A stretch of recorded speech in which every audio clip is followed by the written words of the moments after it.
He raised nearly 100 children, yet not a single one of them was his own, and he paid for it all with moonshine. This is the true story of Silas Butts.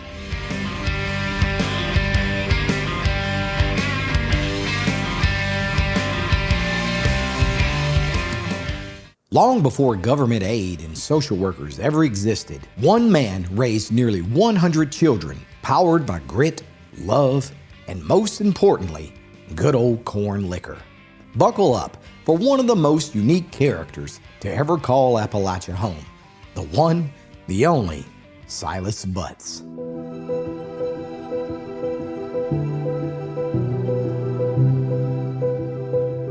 Our story begins in the winter of 1880 in Oconee County, South Carolina, a place where the edge of the Blue Ridge Mountains melted into a valley named Brasstown. It's here that Silas Butts was born, the 10th of 13 children born to Jake and Mary Butts. Now, Silas was a typical child of the mountains, barefooted and wild as the critters who surrounded the 250-acre farm that Silas's father had cleared from the hillsides. All 13 of the Butts children spent their days working on the farm, and when harvest came, they loaded their wagons down with vegetables and apples and hitched the mules and walked them down the dirt path that ran in front of their farm to sell them down in the farmer's market over in Long Creek. That's right. The massive farm was a daily grind, and there was no time for school. In fact, none of the 13 children had so much as stepped a single foot into a schoolhouse. There just wasn't time for lollygagging with books and whatnot, especially when the corn needed to be put up and the cows needed bringing round. And so was life for young Silas. Hard work from sunup to sundown, and cornbread suppers in that 2-room log cabin that all 15 members of the Butts family called home. Each day, as he swung a hoe or rode the plow behind a mule, he watched all the other children from the surrounding farms as they walked down the road to that mythical schoolhouse that he had heard so much about, yet had never actually seen with his own eyes. And there, surely they learned of railroads, the mighty iron horse that was able to transport people to faraway, distant places, far beyond the mountains, or about ships that sailed the oceans to islands that were full of gold. Silas would gaze at the children until they disappeared into the distance, and then he would simply put his head down and get back to work. But he never felt sorry for himself. No, Silas was an industrious boy, and he found adventure in nearly everything that he did. He studied the way things were put together, the way they worked, or the way he thought they might even work better. Once, Silas's father had hired an engineer to assess the possibility of damming up a creek that ran through the heart of the farm. The engineer took one look at that jagged, rocky creek that had flooded like clockwork for all of eternity, and he promptly shook his head and told the farmer that it was impossible to dam up that stream. When young Silas heard this, he started studying how the beavers dammed up that creek each fall in preparation for the harsh winter. And although the mountain boy was completely innocent of all book learning, he possessed a mechanical mind that was superior to even the most school-learned engineers. And before long, Silas had drawn up plans for a 27-foot dam and a water mill on that same creek. And he even convinced his father that both of them would survive the mountain floods if they would only build it to his specifications.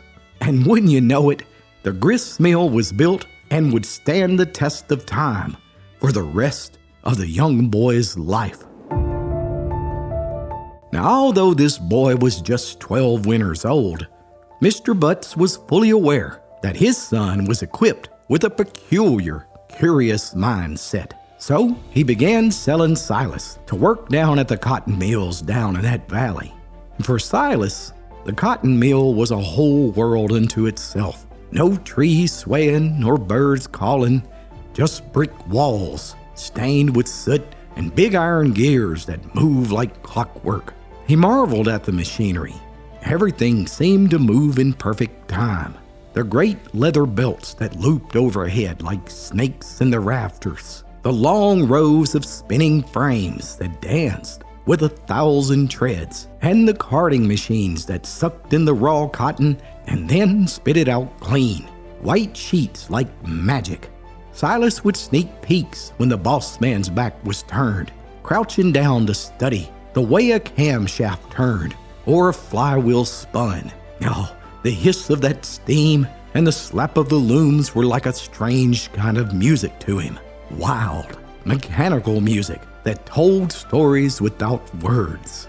Now, that factory was hot and loud and cruel, and for the most part, its only workers were boys just like Silas, boys who had no schooling and had been leased to the factory to pay off some sort of family debt. Each story was written on the boys' faces, and most of them, they hated that cotton mill.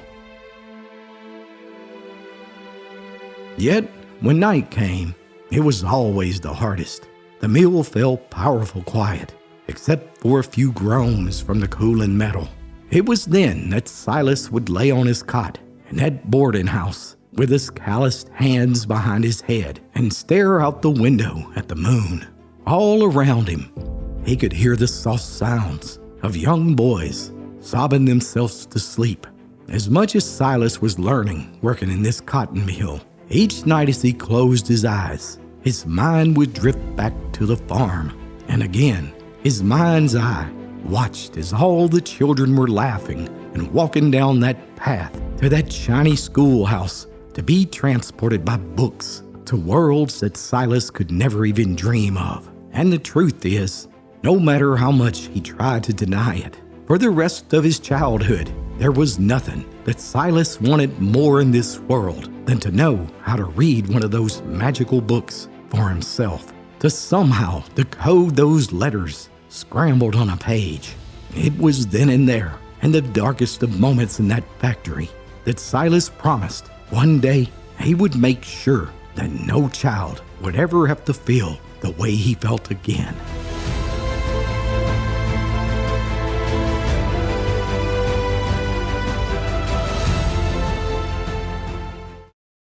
Give someone you love the gift of old-fashioned storytelling today. Click the link below to order your copy of the Appalachian Storyteller Volume 1 and 2 or the brand new book Molly's Story today.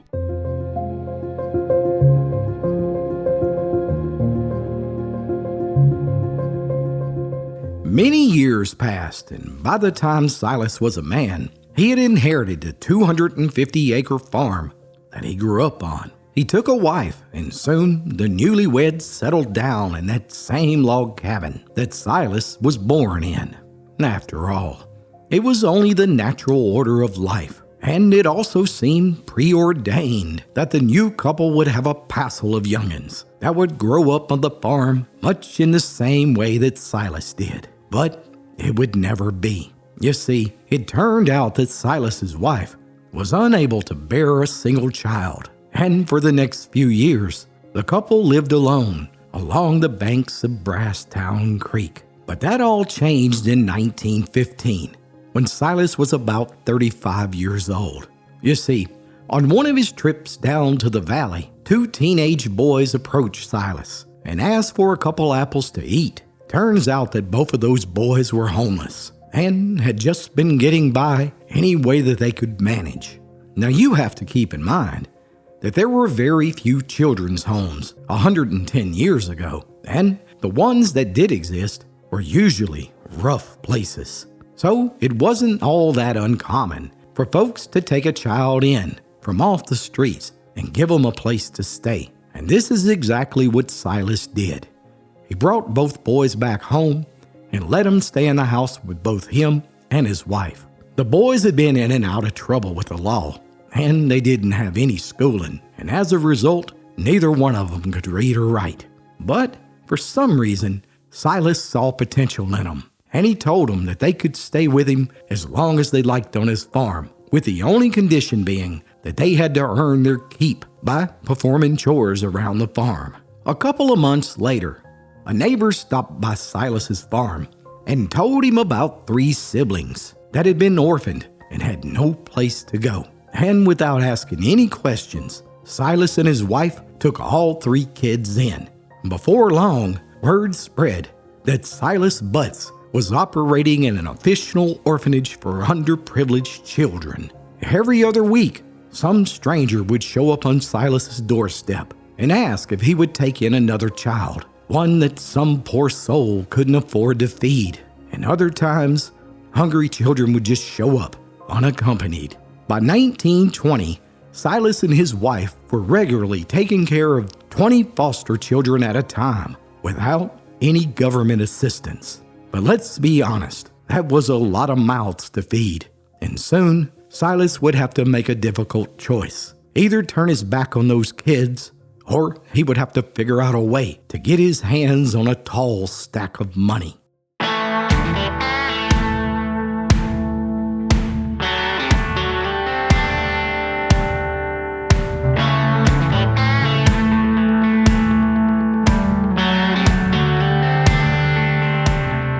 Just like that, Silas did what every mountaineer had done in hard times for the past 300 years, and that was to turn his corn crop into recipes called white mule, blockade liquor, stump water, skull cracker, or in layman's terms, moonshine.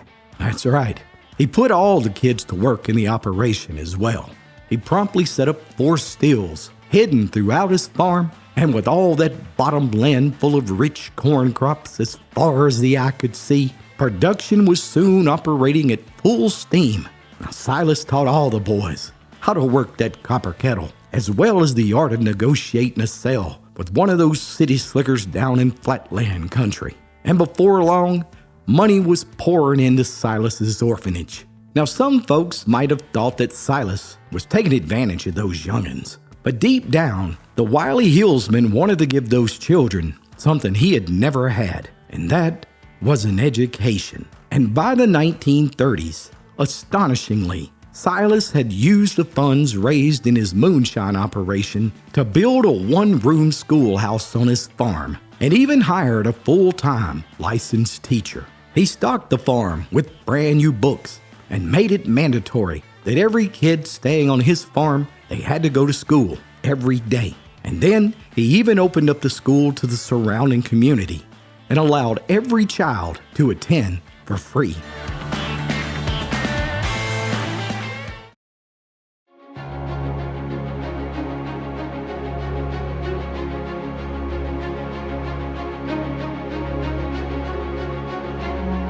As the years went by, children came, grew, learned, and went, and new children would replace them.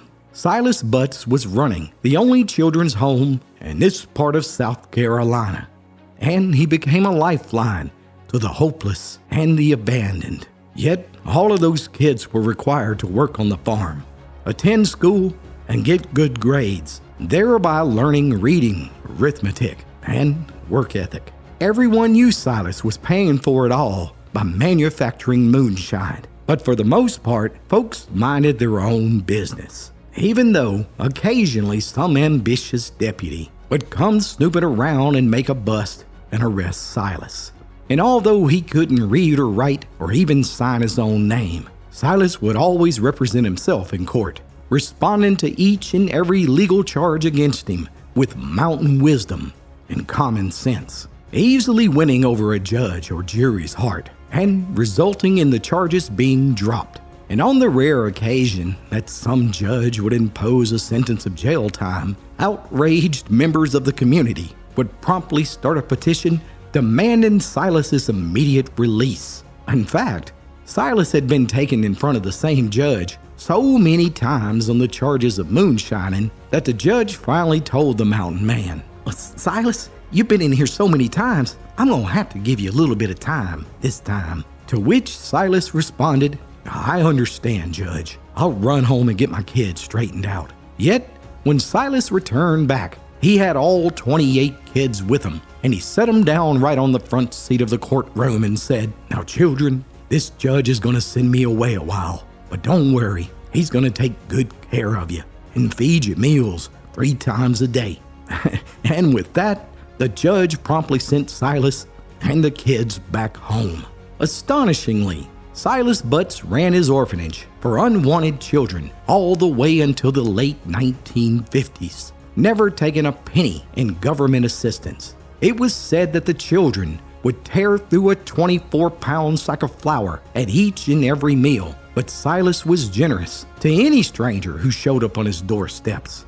Once, a reporter from a newspaper paid a visit to Silas, where he was promptly greeted with a table that was laid out all underneath a shade tree, loaded down with home-cured mountain hog ham, tasty fried chicken, mountain trout, pickles and fried potatoes and cornbread and buttermilk. And then Silas apologized for the scanty meal. All told, Silas and his wife raised between 50 and 100 needy children during their lifetimes, and even took in single mothers and homeless parents. He was also known for bailing out children's parents from jail and paying their fines to help reunite the families. All paid for by a special recipe of good corn liquor. Besides providing for their food and their education, Silas would make the children shoes, and his wife made many of their clothes. Ironically, the man who never learned to read or write had in fact taught so many others to do so, and he was so highly respected in his community that each and every aspiring politician to any elected office in the state would always pay a visit to good old Silas's house to get his endorsement. Silas Butts passed away in 1956 in the very same log cabin that he was born in, and today he's buried at Damascus Cemetery in Brasstown, South Carolina. So there you go, my friends.